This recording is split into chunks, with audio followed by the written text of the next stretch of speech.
আমাদের খরগোশ আলহামদুলিল্লাহ অনেক বড় হচ্ছে, ঘাস খাচ্ছে, খেলাধুলা করে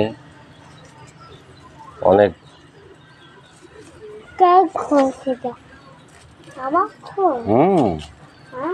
আপনার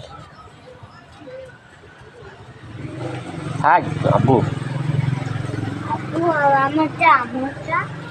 আছে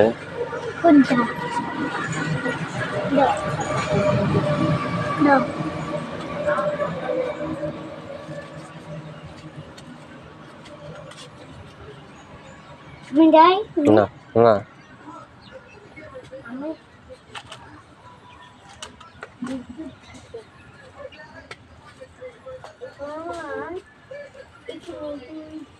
Saya